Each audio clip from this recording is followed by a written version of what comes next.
Well, a lot of news in the Apple front in the past month. They actually announced and released three new phones, the iPhone 8, 8 Plus, and the iPhone 10. I have in my hand an iPhone 8 Plus.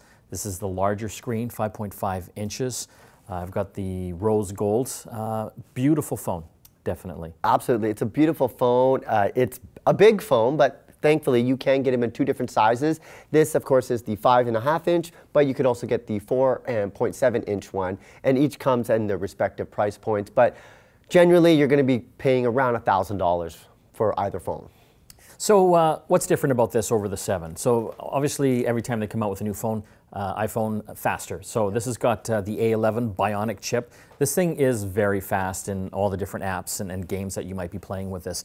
Another big feature for me is the wireless charging, and that's why they've gone with the glass back, because apparently that's what you need for wireless charging. And I like that they actually adhere to the Qi wireless standard. So there's a lot of these wireless charging pads, including this must be yours. Yeah, that's mine. You're in love. You're in love. Yes. So you can basically not have to plug the lightning connector in anymore. You can just place it on one of these wireless charging pads. Presto Kazinga, it'll charge. And they do have different types of wireless charging pads. You can, of course, this one's on a flat, but you can get some that are kind of raised up so you can still watch your favorite movies at nighttime. Just drop it by your bedside and then it's charged and then you're ready to go inside when you wake up in the morning. Well, it's exciting too because a lot of furniture companies, including IKEA, are actually starting to build wireless charging into their furniture, so desks and tables. So over the next 10 years, you're going to see a lot more capability. And I think Apple, and I know it's been out for a while, but since Apple's jumped on it, I think it's really going to start taking off. Now you care. Now that Apple does it. Now you're finally getting excited about wireless charging. But it has been around for a couple years. Samsung was really at the forefront of bringing that technology a couple years ago. But like you said, with Apple being in the game, you're going to see all the furniture manufacturers start to really take it to the next level. So something that Apple does really well is the cameras. This one's got 2 cameras built in the back there, a wide angle and a telephoto, so you can actually do 2 times optical zoom. It's got a fantastic portrait mode on here, so you can get those kind of DSLR type pictures with the person in the foreground and it's kind of blurry in the back. It just looks fantastic.